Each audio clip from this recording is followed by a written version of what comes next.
Welcome to the regular council meeting of Tuesday, March 17th, 2026 at 4:50 p.m. in Council Chambers 3 Kirkland Lake, Kirkland Street West, and electronic participation. Item number 1, call to order and a moment of silence at 4:50.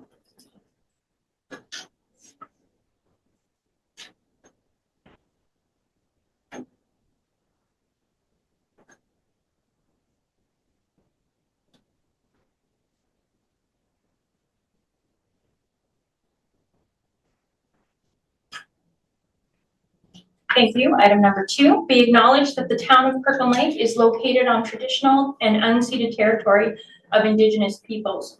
We recognize the presence of these Indigenous people in our community since time immemorial and honor their stewardship and care of these lands.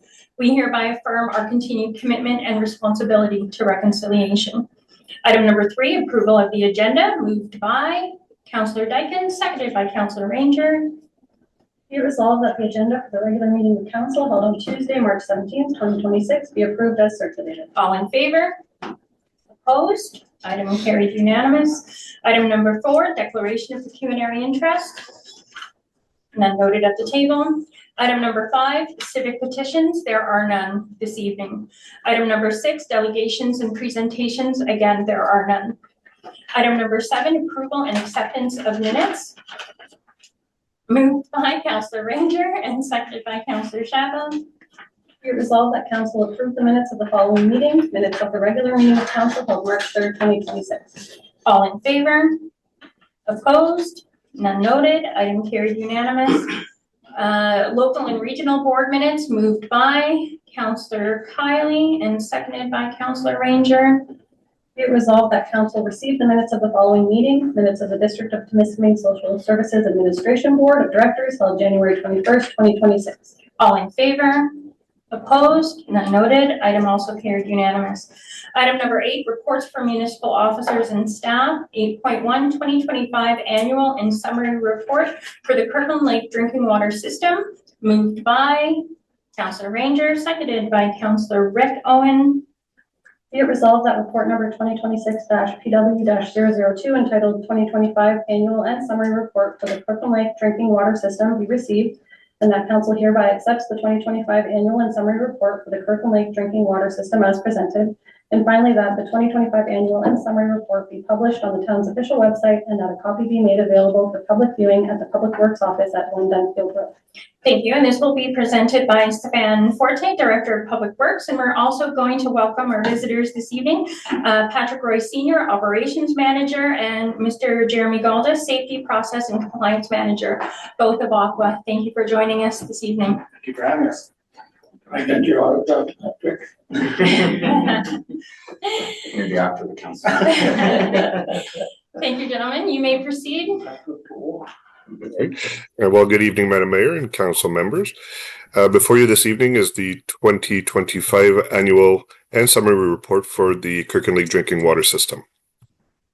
This report is a legislative requirement under Ontario regulations of the Safe Drinking Water Act and summarizes system performance for the 2025 calendar year. The annual and summary reports were prepared by the Ontario Clean Water Agency on behalf of the town and cover quality results, regulatory compliance, system capacity, and operational performance. Overall, the report confirms that the Kirkland Lake drinking water system continued to operate safely and within regulatory requirements throughout 2025. All microbiological testing met provincial standards, and the system operated well within its approved capacity. There were a small number of adverse water quality incidents during the year, including a filter turbidity exceedance and 2 water main breaks that resulted in localized boil water advisories. All incidents were reported as required, investigated promptly, and corrective actions were completed. Acceptance of this report fulfills the town's legislative obligation and allows the summary report to be made available to the public, both online and at the Public Works Office. I'm recommending that council receive and accept the report as presented and authorize its publication. Thank you. And yes, we do have representatives from Aqua here today for any specific questions. Thanks again. Thank you for that. Forgive me, Sylvie. Thank you for joining us online as well. So welcome to a familiar face. Gentlemen, before I open the table for any questions, do you have anything to add? Nope. Perfect. Any questions from council? Councillor Shaba? Okay, to you, Madam Chair, to the director. Actually, I have 3 questions, but I'm just gonna ask one at a time, so give it just have to go around. My questions will be regards to filterability and then chlorination. So the first one is on page 5 of the actual report, and it's reported that we have, so on page 5 of the actual report, it's reported that we have 4 dual filter media. My first question is that, and then I guess filter number 4 was down. And that will be my second question coming around, because that leads to the incident on February 27th or so. So how many filters do we have? How many filters have to be down for us to shut down the whole operation? You have 4 filters that you're running, 1 is down, so do we have, and we're still running. So how many do we have?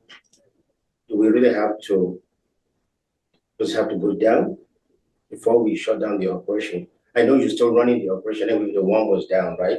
And you have issues. So how many do you need to be down before the operation could be shut down? Yes, please. Good, Madam Mark. As you said, the Kirkland Water Treatment Plant has 4 filters. In order to keep an automated system, we need at least 3. Without 3 filters, it can no longer be automated. At that point, we need operator intervention in order to keep operations going. And that's for backwashing and things like that. 0 filters, 0 production. 1 filter will give you about 100 liters a second. That's enough to sustain the town with minimal water. Eventually it will run out though, because demand does exceed 100 liters a second. Throughout the day. At night, I mean, you'd be able to gain a little bit through that, but at a minimum to keep automated operations, it would be 3 filters. Do you want to continue with your second and third questions? Oh, okay, certainly, yeah. Reading on page 8 of the report, you guys give us historical information. I guess in the past, in 2022, we had something like 16 adverse water quality incidents, and now down to about 4 or 5. So that's really commendable.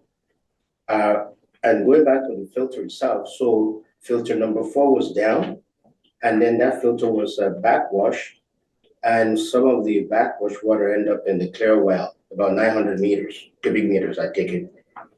So what happened to that clear well? Do we circle it? How do you address that problem?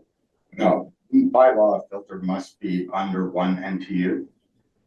And you can't go over 1 NTU for more than 15 minutes. The way that the backwashing occurs on that filter, there is no filter to waste. In order to get the level of that filter at the required level in order to be able to properly backwash, it has to drain into the clear well. So in that instance, we had mixings in our turbidity. The operator that night who was dealing with the situation was monitoring the situation and trying to get the filter to drain down to an acceptable level in order to backwash the filter. And because he was dealing with a lot that night, he miscalculated how much time had actually gone by, and that's why it went into an adverse.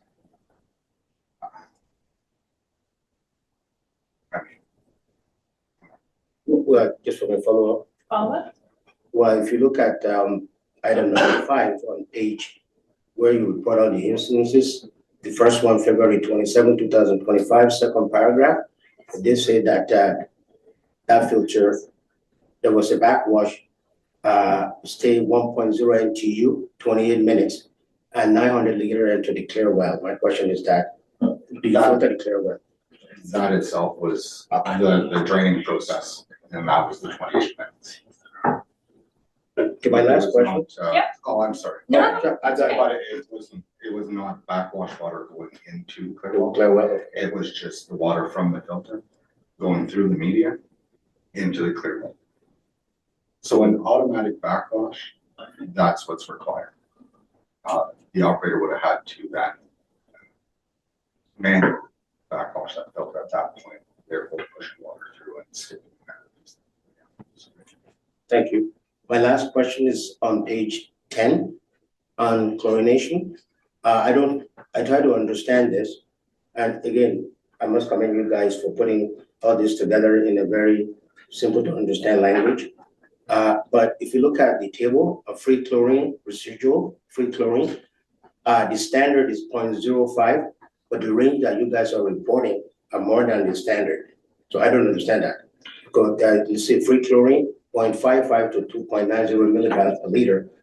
However, your standard, maybe the MCL, 0.05. Can you explain that? I see that with turbidity too, whereby you have less than 1, but you are recording on the average, sometimes that's more than 1. Maybe Sorry, you will Councillor have- Shaba, can you just speak up a little bit? Apparently they're having issues hearing you Oh. online. Sorry, everyone. Oh, everyone, Everyone, sorry. I don't want to yell. Yeah, I think the next level above Oh. is yelling, but. Sorry, there we go. We can start over. Third question. Third question is about chlorination. Yes. And you have a table here that has the minimum and maximum. I don't know if it's daily or monthly or weekly, but if you look at the first line, free chlorine residual, if you look at that, and we follow the columns, 415, your minimum and max for 0.55 to 2.90 milligrams per liter. But the standard, I don't know if it's MCL, which is the maximum contamination, I don't know, is 0.05.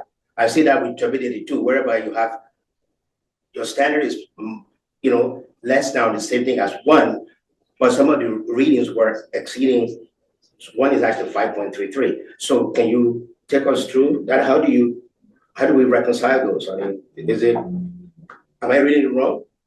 Through Madam Mayor, we'll start with the disinfection.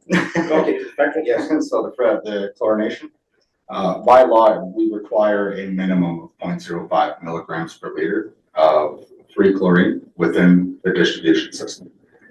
That free chlorine is what we're monitoring. And what that means is after the disinfection process, your free chlorine is available chlorine for disinfection. Distribution. So the units we're using to measure are accurate plus or minus 5%. That's why they set the minimum level to 0.05 milligrams per liter. Now we have to carry that throughout the distribution system, and that's why you are seeing readings above 0.05. Is we maintain a higher level of free chlorine available in the system. Therefore, if we do sample out anywhere in the system, the chances are of having an acceptable limit would be there, right? So, I don't know if that answers your question or not, but. Oh, no. It's just that a lot of chlorine. That's my point, because Yeah. if you are 0.05 and we're going 0.55 and sometimes 2.90 milligrams per liter. I get it that because of distribution, before it gets to maybe a guy like me in Shabby, maybe I'll get nothing, I don't know. And that's the reason for the more elevated numbers for chlorine. Yeah, it's to What is ensure it? that the entire distribution system is properly disinfected. Yeah, the NTU is the same thing too. If you look at the table before that, less than 1, but we're reading more than 1. I'm not sure. Like our turbidity from the From filters filter number 1 was 5.03 asterisk, which is your CT. as the maximum, As right? well. But that doesn't necessarily mean that the filter was up when that water was collected. Oh, thank you. Excellent questions. Anything further from members of council? Councillor Owen? Yes, through you, your worship, I gotta find my page again. It has to do with historic flows.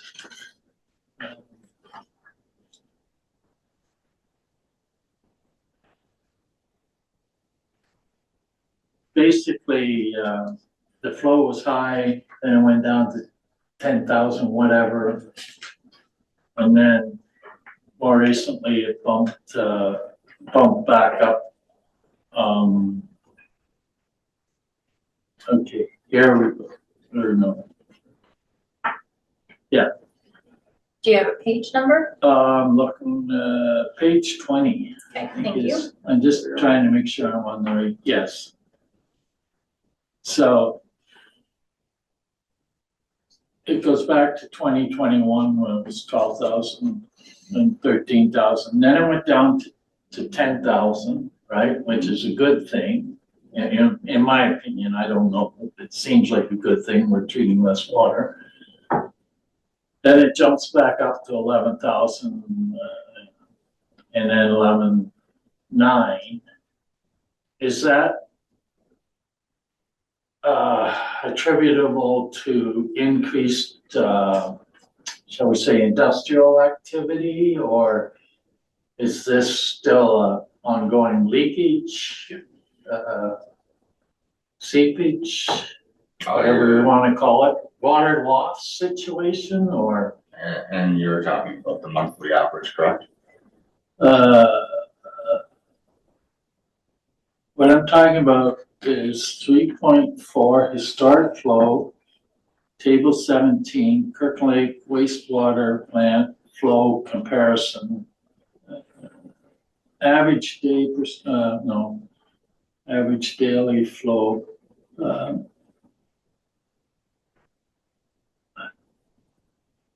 Okay, now I am confused. If you look at. Because it says this, I need clarification here because I may have read this whole thing wrong. And you'll have to forgive me if I have, but I'll be the first one to admit I don't always get these charts right. Okay. Maximum treated flow and then average daily flow. Could you just explain that chart to me so now I've got everybody confused? So it's meters cubes per day is what's showing on the chart at 3.4. And so the maximum treated flow would be just a peak flow during that year. So it's not necessarily representative of like our average or Okay, whatnot. If you look at the table below, table 18, throughout the years, you'll see by month as to what the average daily cubic meters was for that month. And that would give you a better idea as to what we actually produce in any given month. Follow up? yeah, if I'd read the chart right in the first place, I'd be congratulating you because when I look at the average daily flow, it is going down. So congratulations. I'm glad we can report that the average flow is going down and that Aqua's doing a good job. Thank you. Through you, Madam Mayor. Yeah, as you can see on the chart that over the years, water conservation has been working. And so we have been producing a lot less water than in previous years. And again, referring back to table 18, you will see quite consistently 2 months out of the year, you'll see a higher than normal flow. And those are always contributing to the flushing program that occurs in the distribution system. But on average, we are heading in the right direction as far as water conservation. Great. Yeah. Anything further from members of council? Councillor Dykens? Through you, Madam Mayor, to either the director or to Aqua officials, maybe Aqua officials first. I think this is my 4th report from Aqua, and the first one, we were told there was an assertion made that we were losing 40 to 50% of our water, or treated water. Then the next year it was at least 50%, and then last year it was probably more than 50%. I don't know where those assertions were made. I know it generated a lot of discussion in the community with our residents. So I'm wondering, did we really lose 40 to 50% or more of our water each year for the last 3 years, or is something else going on? Like, are we just not knowing where it is? Madam Mayor. There was a lot of discussions with that because the town of Kirkland Lake has, oh, sorry. I don't want to yell.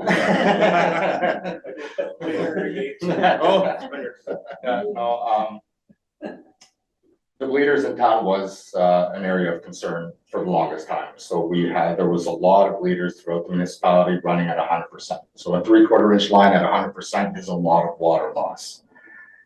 There has been a program over the years where we have reduced those bleeders to a minimal amount, and we have seen a reduction in our discharge. And that seems to have been working. Another contributor to that is the condition of the distribution system. There is a lot of water loss through that as well. We've seen that with water main breaks, the condition of the pipe. So it is valid to estimate that a lot of water is being lost through the distribution system itself. As far as being able to say exactly what percentage is being lost, it's very hard to calculate. I mean, those are more just guesstimates, right? So the bleeders is something we have control over, and that was the reason for looking at those first, which has proven to have a significant impact on our. Follow up? Yeah, it was just, not clear where those assertions, like what the foundation of those assertions were. Like, those are big numbers. I'm not saying, okay, well, we found, we lost this amount here and this amount here. It was just kind of a blanket, and it kind of got our residents in an uproar. So that was pretty, maybe going forward, we could,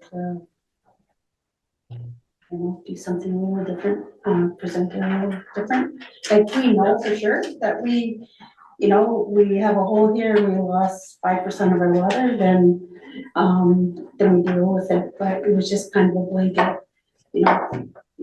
So it's kind of a little bit reckless, I think. Sorry, just being honest. I could tune in just for a minute. Sorry, we'll allow the director to speak on that.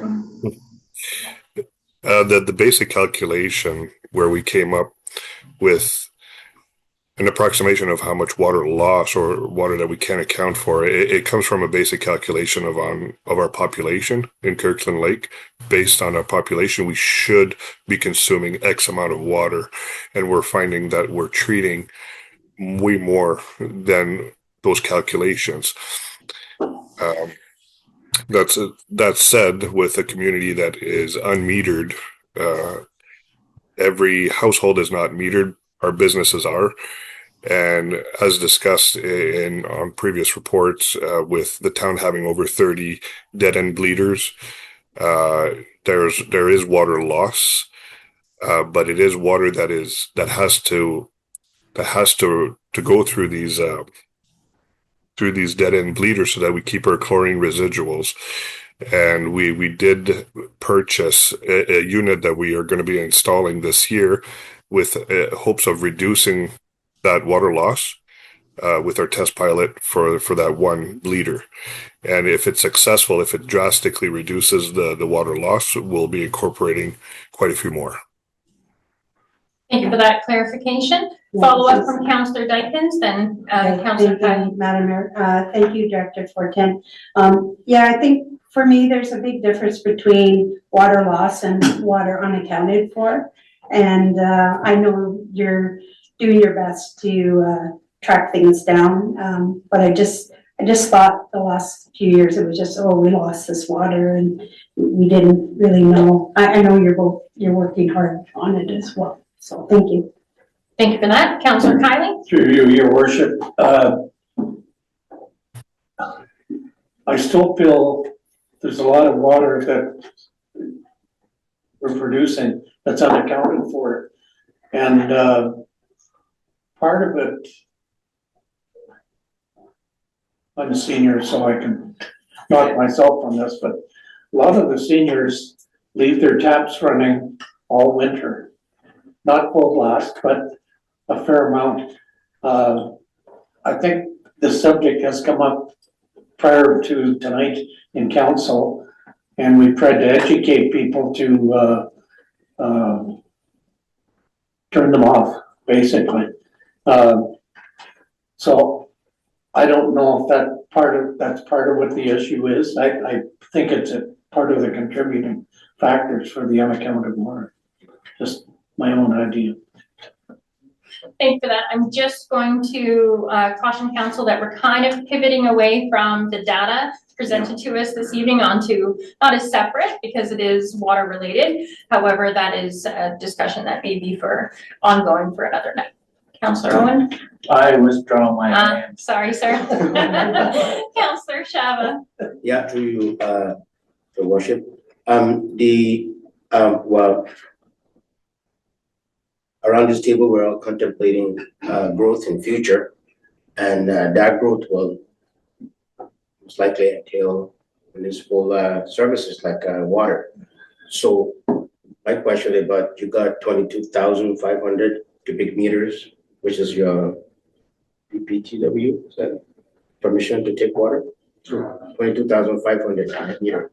And right now, we're about 53%. Yeah.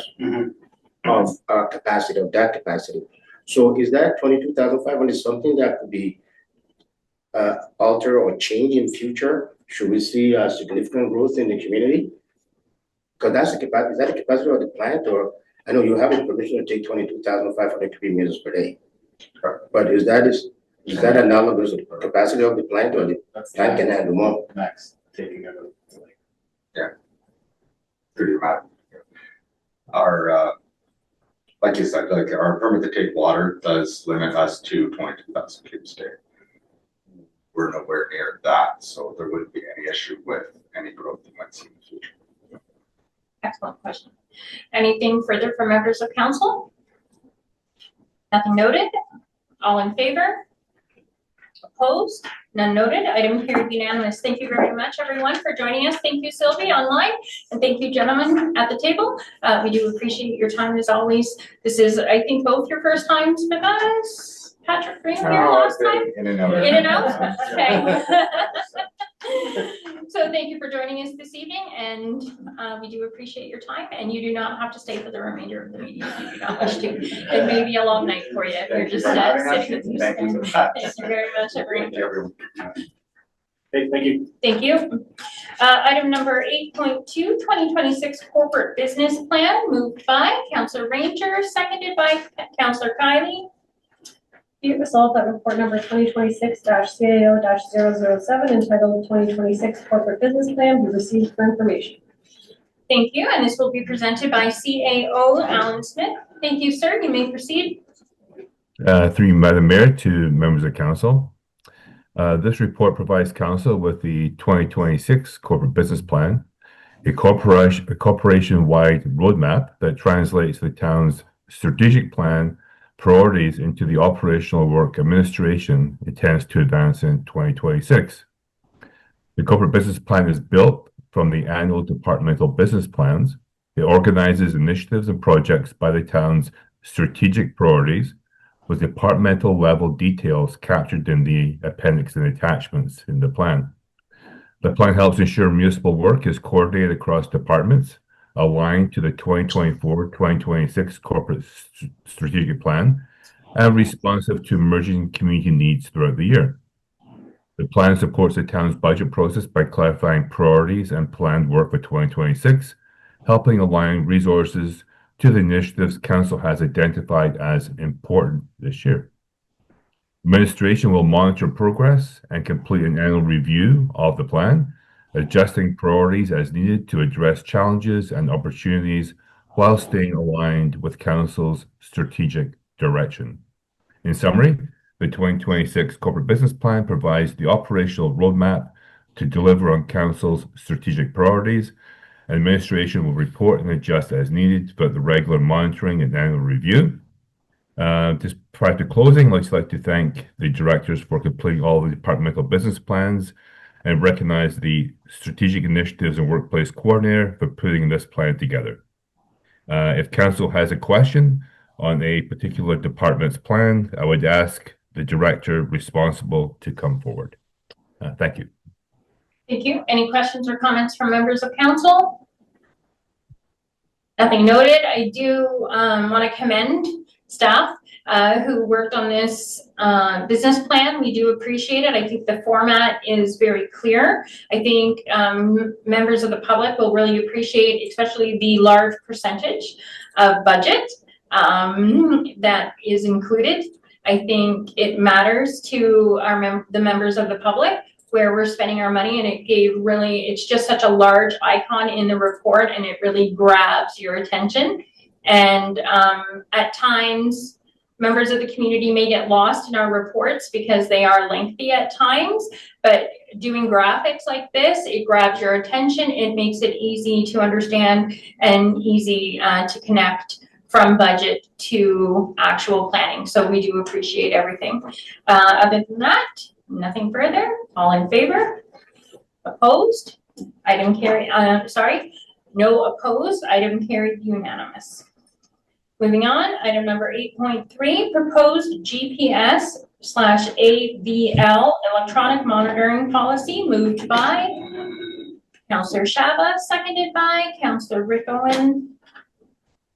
Be resolved that report number 2026-CIO-008 entitled Proposed GPS AVL Electronic Monitoring Policy be received, and that council approve the proposed GPS AVL electronic monitoring policy as presented, and that the GPS AVL electronic monitoring policy be numbered and inserted into the corporate policy manual, and that the sum of $11,488 plus HST be drawn from the working capital reserve to fund an additional 32 GPS tracking units from Fleet Eye Inc. And finally, that the mayor and municipal clerk be authorized to sign an agreement for a three-year term with Fleet Eye Inc. in the form and manner acceptable to the Chief Administrative Officer and Director of Public Works. Thank you. This will also be presented by Chief Administrative Officer Alan Smith. Sir, you may proceed. Three by the mayor, members of council. The report brings forward a proposed GPS AVL electronic monitoring policy and the related expansion of fleet telematics to support operational accountability, risk management, and the legislative compliance. Ontario's Employment Standards Act requires employers with 25 plus employees to have a written electronic monitoring policy in place each year by March 1st, and to provide it to employees within legislated timelines. With the proposed policy, we are ensuring the town is compliant as we continue and expand our use of telematics. I do want to note that this need for this policy was a result of the clerk's office conducting a policy review, which is done on a regular basis. In place today, Public Works currently has 19 GPS trackers on heavy equipment used for winter control and fleet management, introduced following the 2020 service delivery review of winter operations. The system provides objective records of location, movement, and activity of equipped assets. For 2026, administration is proposing to extend GPS tracking to all light-duty vehicles and the fire services fleet by adding approximately 32 tracking units with installation targeted by May of this year. The continued use and expansion of GPS tracking is of operational value. The data matters. Telematics supports service, delivery, documentation, operational efficiency, and risk management, particularly around minimum maintenance standards and the town's ability to demonstrate where equipment was and what it was doing at specific times. The policy is not about changing day-to-day supervision. It's about transparency and governance. It explains the purpose for monitoring and how data may be accessed, used, disclosed, and retained. Monitoring of town-owned assets may incidentally collect information about employee activity while using those assets. Public Works oversees operational requirements and vendor administration for the GPS AVL systems. Town administration oversees the corporate policy framework for the organization. With respect to financials, GPS trackers are $199 each, plus $20 per month.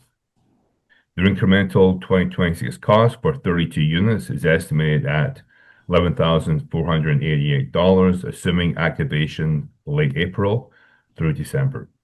For 2026, funding is proposed from the working capital reserve.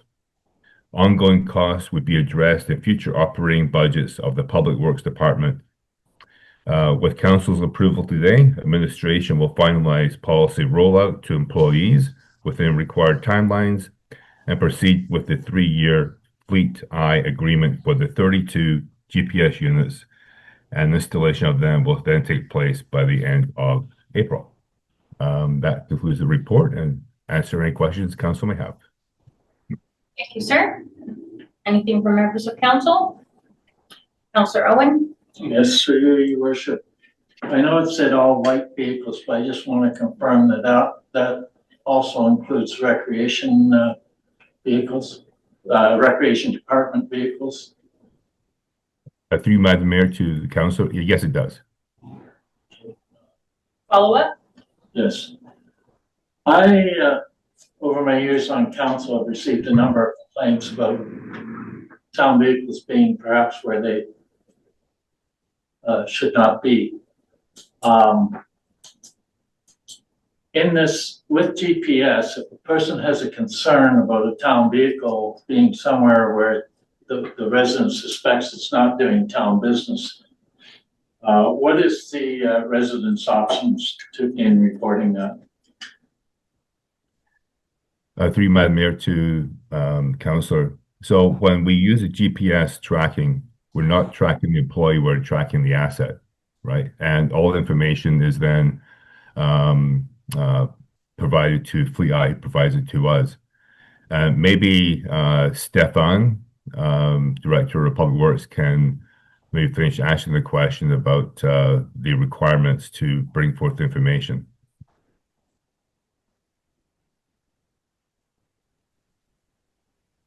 Through you to Councillor Owens. When it comes to public complaints, in my opinion, it should be coming in through a formal complaint with whatever evidence they may have. And if we deem it appropriate and if it's warranted, then we would look into the location of the asset, where it was at whichever time. We can investigate in that sense.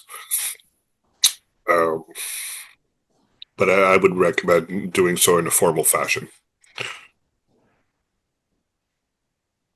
For clarification, Director or CAO, if any member of the public has any concerns about any of our staff, regardless whether it be them being somewhere they're not supposed to be in their opinion, or difficulty in dealing with, etc., any number of public complaints that may come to fruition during the day-to-day activities of the municipality, what steps are members of the public to specifically take to report any incidences with staff? Madam Mayor to member of council, it's really the formal complaint form, which is on our website.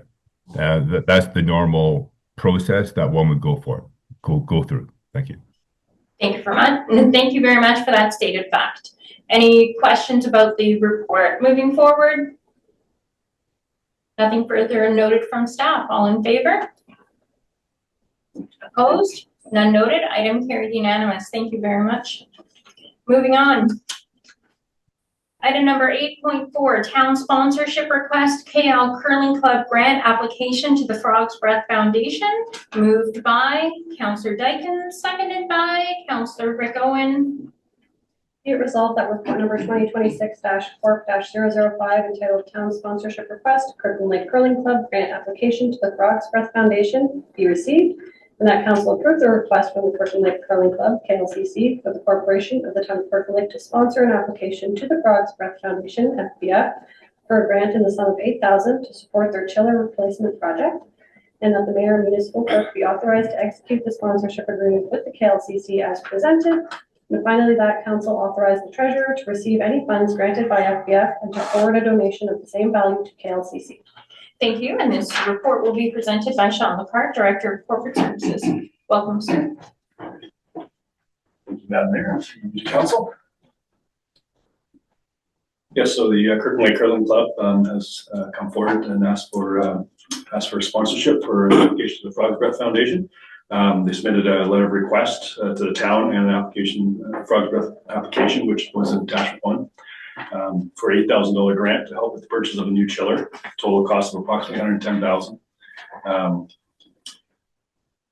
The Kirkland Lake Curling Club has requested the town sponsor their application to ensure it meets the Frog's Breath Foundation eligibility criteria. We followed our policy, the charitable sponsorship policy that was put through on June 4, 2024. The funds received by the municipality are offset by a donation from the municipality to the applicant of an equal amount to the Frog's Breath Foundation, or from the Frog's Breath Foundation. So there is no cost to the municipality. The town of Kirkland Lake has frequently partnered with local groups on Frog's Breath and the Tisper Foundation applications. To ensure all rules and regulations are adhered to, the town will have a sponsorship agreement signed by the appropriate parties, which was in attachment 2. One update I will give, should be noted, is there has been recent legislation that was passed. So a foundation can now donate directly to the non-for-profits. So we may see a change in the future.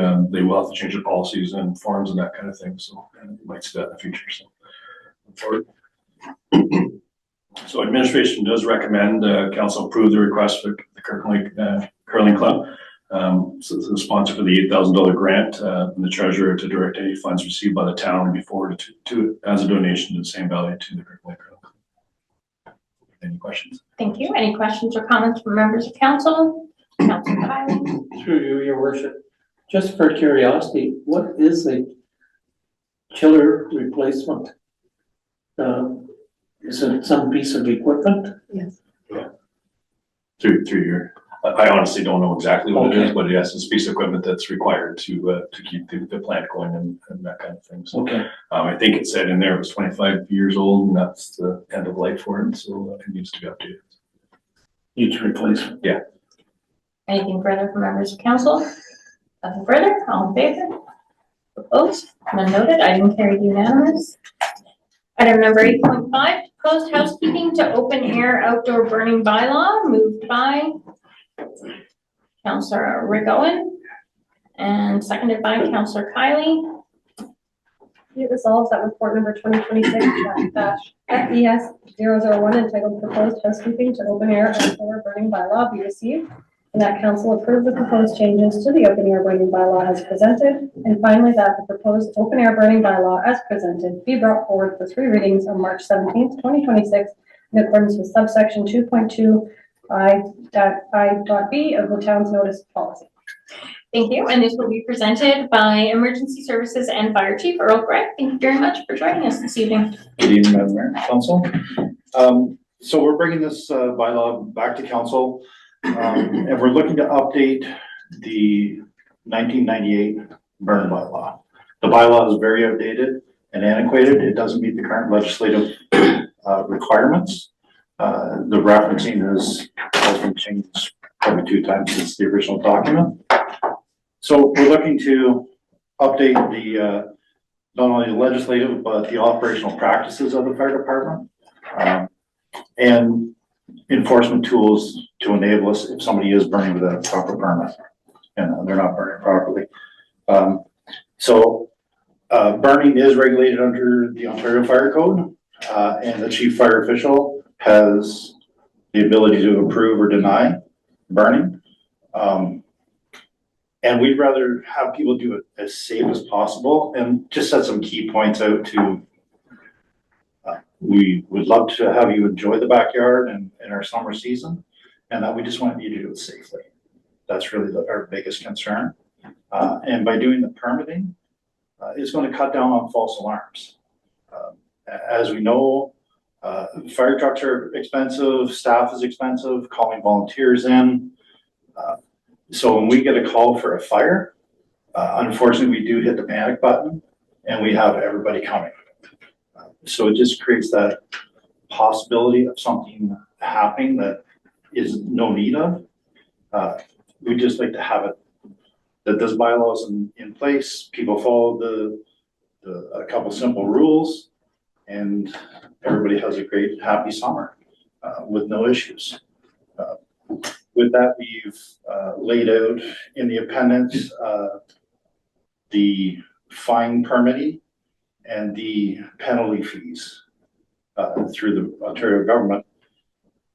And they're not outrageous cost of it, but we're just looking to recoup some of the costs that's involved in permitting. And if we do have to respond, we could recoup some costs if needed. And with that, I'm open to any questions you may have. Questions? Councillor Kylie? Through you, your worship. Yeah, Earl, I think that this process is gonna be a lot more user friendly to the public in general. And for a clear understanding what their requirements are and what our expectations are, so. This has come to council 2 or 3 times, so finally getting put to bed. Thank you. Councillor Shabba?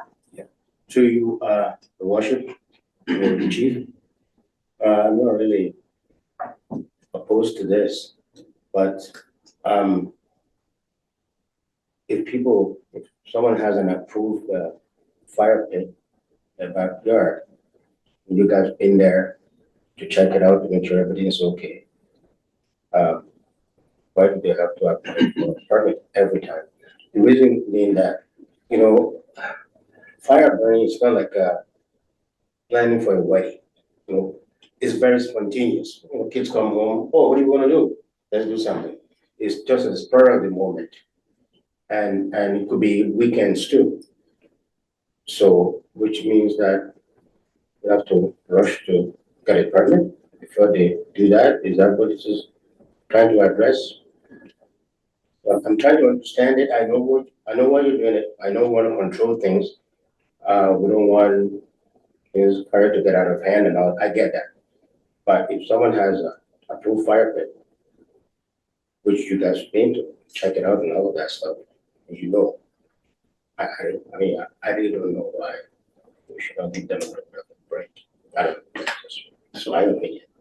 Through you, Madam Mayor, to Councillor Shabba. So in the last 4 years, we haven't inspected any sites. It's the onus of the owner or the leaser or the tenant that they have to follow the rules. It's their responsibility.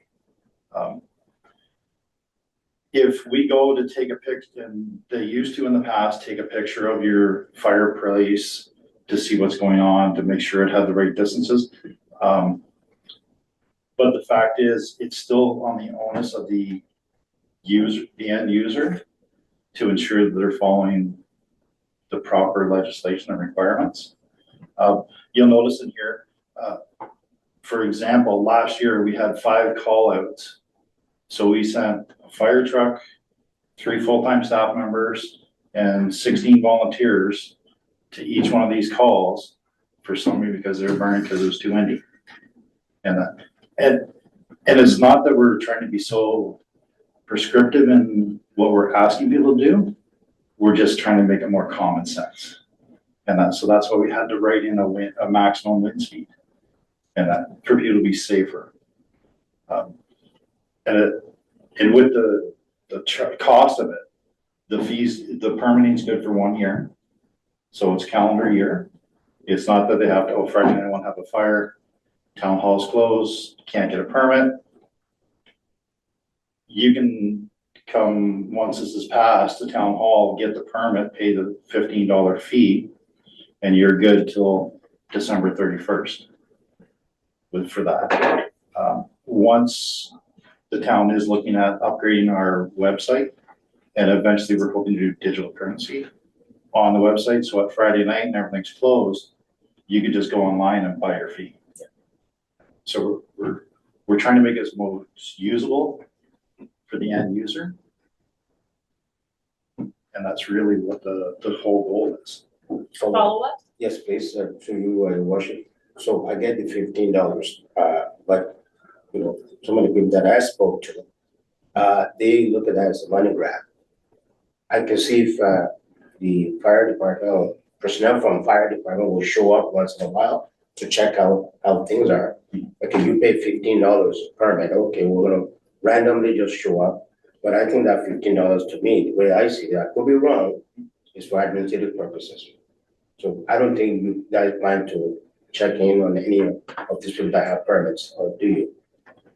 So through you, Madam Mayor, to Councillor Shabba, The $15 fee, what that'll cover is, one, the administration of the permit. Two, the ability for us, if there's a fire ban, all permits are canceled.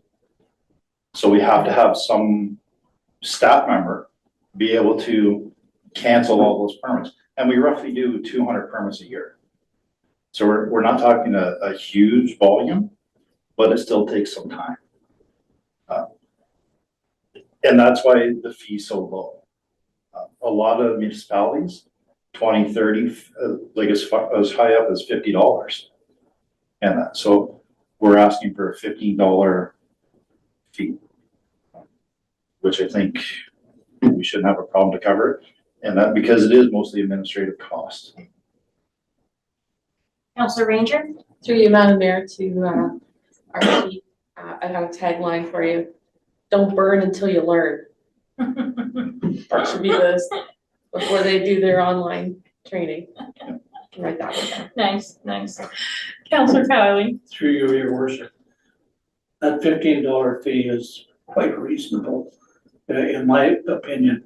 I would suggest that we do a bit of a media blitz during the summer, reminding people that they do need permits. There are still people out there that don't think we do. So it's just a basic reminder on the radio. I think it would pay off in spades. That's my opinion. Thank you for that. Anything further? Councillor Owens? Yes, so your worship. Many years ago, I did go through the process of getting a burn permit. And trust me, $15 doesn't even come close to covering the wages of the firefighter who come out and took the measurements and did the inspection and made sure that what I was burning in was an approved appliance to burn in. I don't know too many activities that I can put down $15 and do that activity for the whole year. Like, if we're worried about paying $15 and we can't afford the proper appliance and we're in trouble. I don't have a problem with $15. I don't have a problem with it being an annual fee, because you know what? When I got my burn permit, there was no timeline on it. It was noted in the fire department that they had done the inspection and everything met code. Well, then I replaced that burn appliance because it wore out. But I didn't phone the fire department and tell them, oh, I've replaced it, right? I got a burn permit, so I'm not gonna bother them. I mean, it was with another approved, but it doesn't matter. Doing it on an annual basis makes the whole community safer. And, it's part of the heritage of the North to be able to burn in your backyard if you have the space. And I think it's important that we keep that at a reasonable price, but $15, I mean, that doesn't even cover the labor or it covers the ride from the fire department to the house. Maybe. Not at today's gas prices. Anyways, I'm all in favor. Anything further from members of council?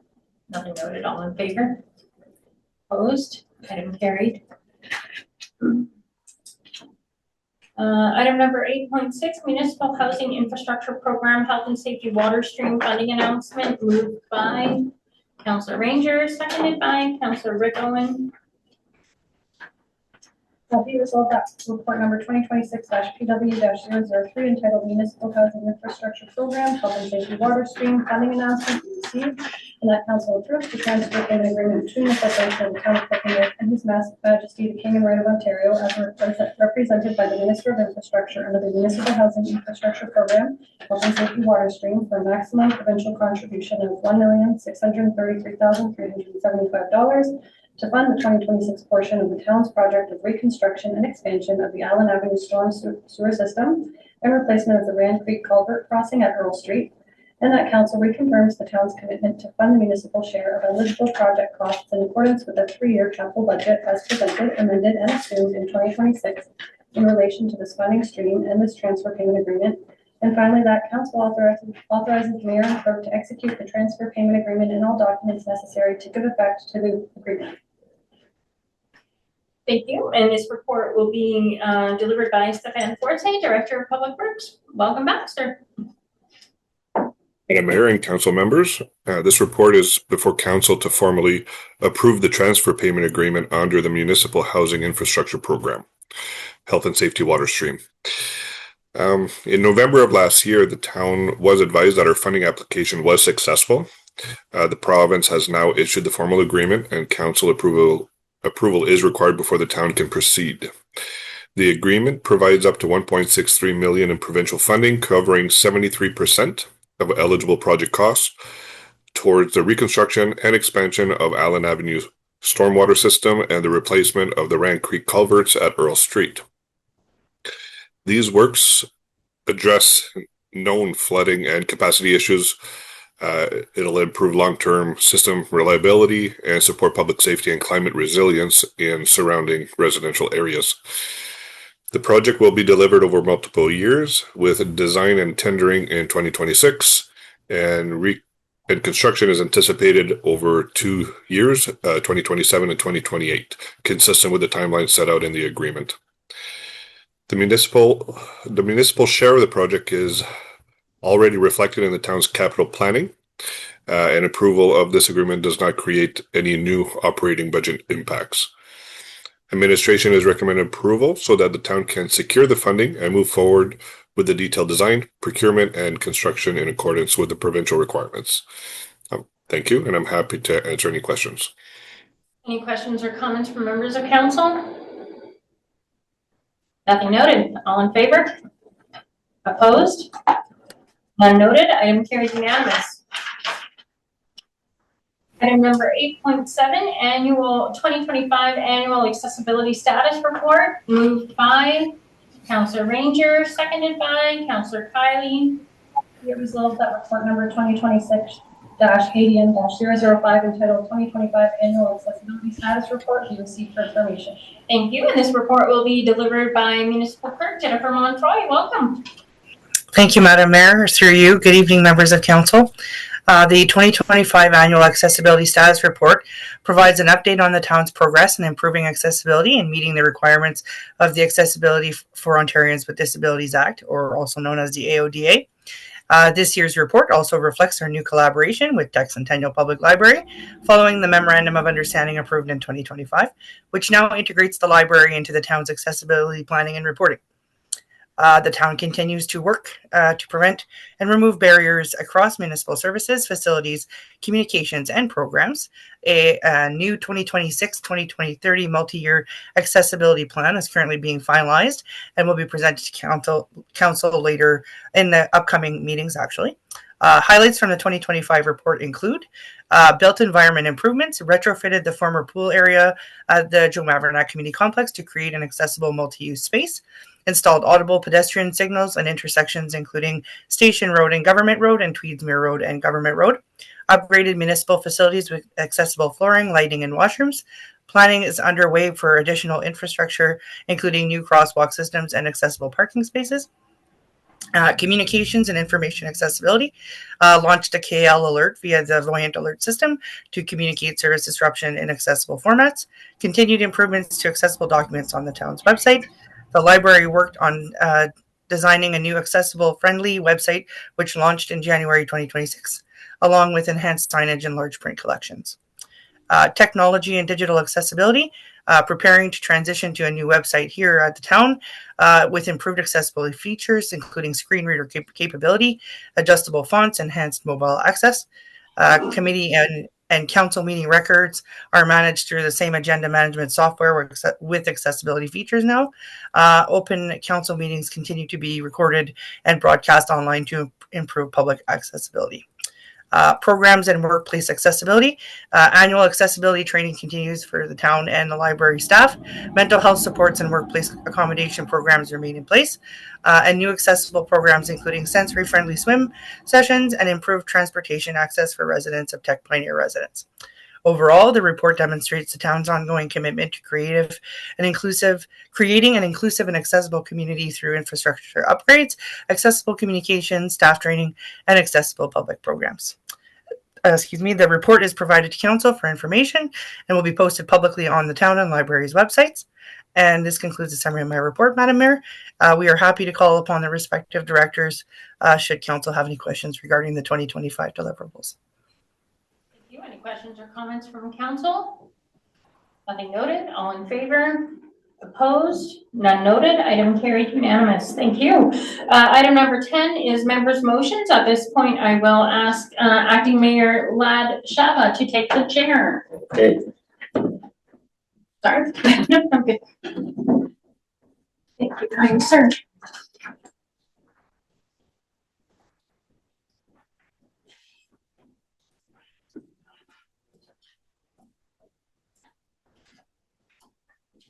Okay, item 9, members' motions. Item 9.1, Mayor Stacy White, letter of support, highways 11 and 17 notice. Frank letter of support for non-resolution, urgent action on highway safety, highways 11 and 17. Moved by, Oh, sorry, and it will be seconded by Councillor Owen and Councillor Oh. Owen.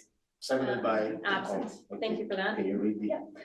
Be it resolved that council support the letter from John Vantoff, MVP, Tiniskaming Cochrane, and the resolution from the Federation of Northern Ontario Municipalities regarding highways 11 and 17 as attached.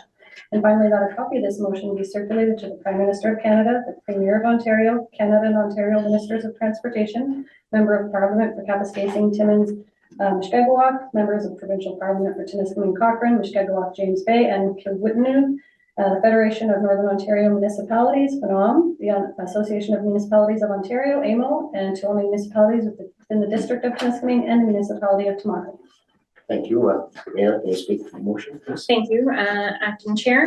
So I think this is a pretty easy sell. Honestly, I just wanted, there's a couple of points of note. According to Mr. Vantoff in the Sudbury Star, in 2024, Highway 11 was closed 363 times during the winter season, and Highway 17 was closed 88 times. And we just experienced yesterday another closure from North Bay to Hearst, I believe, or further. Yeah. So it's nothing that we're not familiar with in the Kirkland Lake area. And of note, Mr. Vantoff is willing to work with the federal government to make the project of national significance. I did speak with Mr. MP Gaetan Millet as well, and recently he has presented a private member's bill and motion in Ottawa to make Highway 11 project of national interest. So I spoke with him on the 12th, and he noted on the 12th that there had been 22 fatalities to date on that highway. So our federal and provincial representatives are both calling for this, and we need to throw our support as a municipality behind them. It is very significant travel way for all of the north. And I think this is just kind of a no-brainer motion of support. Thank you. Thank you. To you, Acting Mayor. First off, I just want to let our MPP, John Vantoff, and his committee know how much I personally appreciate the work they are doing to try and make our northern highways safer. This hits very close to home for me. So, you know, John's like a dog on a bone on this one. He's not letting go, and neither is committee members. And I truly, truly appreciate what they're doing. With the recent closure, it wasn't just Highway 11 and it wasn't just Highway 17. It was virtually every highway in northeastern Ontario. And I'm sitting at home thinking about it, and I said, what would happen if all the 400 highways in southern Ontario were closed at the same time for the same length of time as what we just endured? It would not be put up with, and we shouldn't have to put up with it neither. As you can see, I am a little angry about this, but this happens all the time.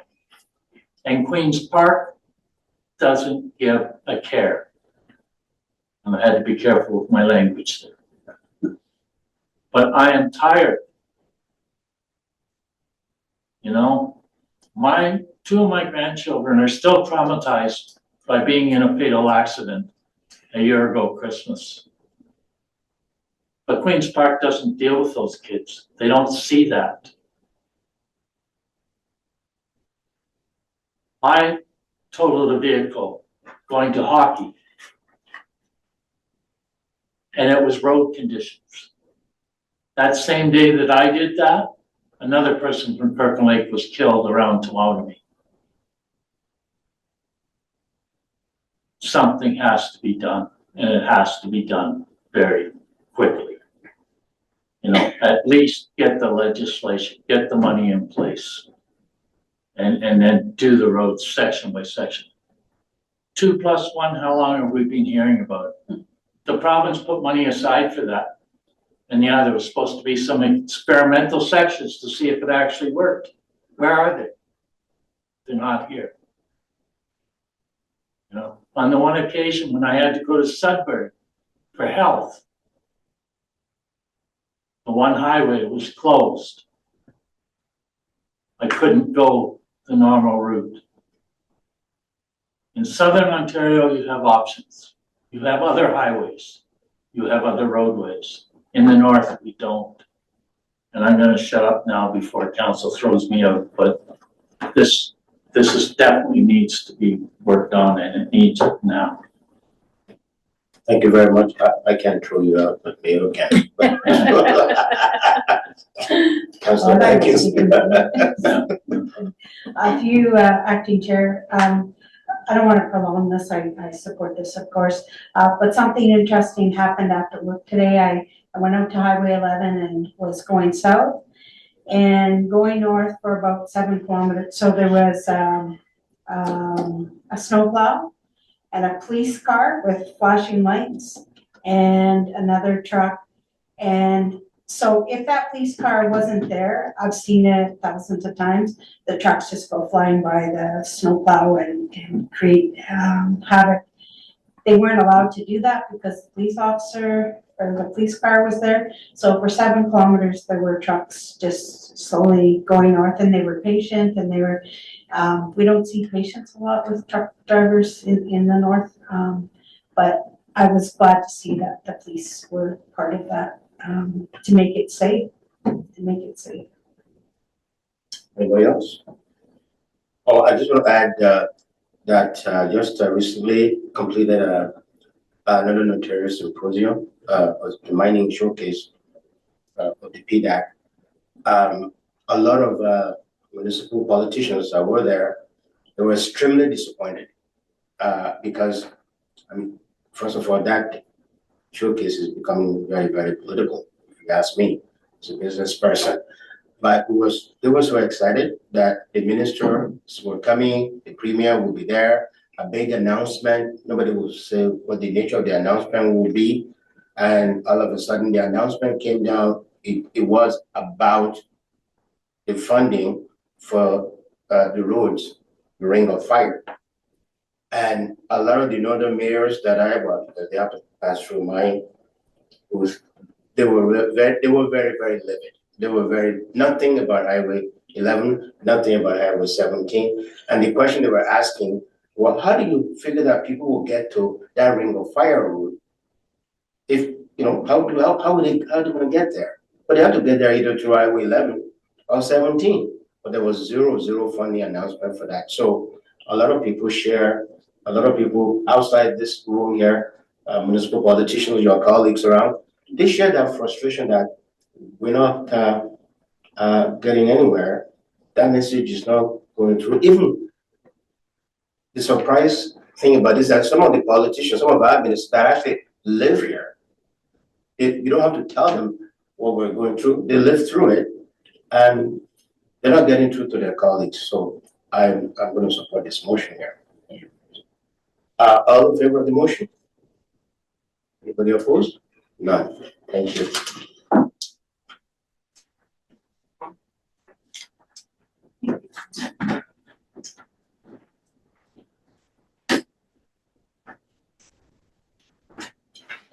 Thank you, Acting Mayor Shava, for taking the chair. Item number 10, readings and considerations of bylaws. 10.1 bylaw, 26-018 open air burning bylaw, moved by Councillor Dykens, seconded by Councillor Ranger. Be it resolved that the following bylaw be read a first and second time, bylaw number 2618, being a bylaw to regulate open air burning within the jurisdiction of the town of Kirkland Lake. All in favor? Opposed? None noted. Item carried unanimous. Third reading, moved by Councillor Dykens, seconded by Councillor Ranger. Be it resolved that the following bylaw be read a third time and numbered, passed, signed, and sealed, bylaw number 2618. All in favor? Opposed? None noted. Item carried unanimous. Item number 11, notices of motion. None noted at the table this evening. Item number 12, council reports and committees of council, local and regional boards update. Any members of council have anything they wish to update? Council members, staff, members of the public? Councillor Owen. Through your worship, last meeting, I announced that I probably would not be here because I have surgery planned.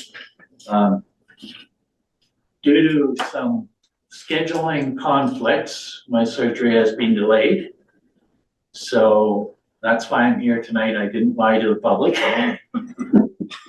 But I'm anxious to get it done so I can get back to work full time and feeling even better than I do now. So I just want to let the public know I'm still going away for surgery, just not today. Thank you for that. Anything from other members of council?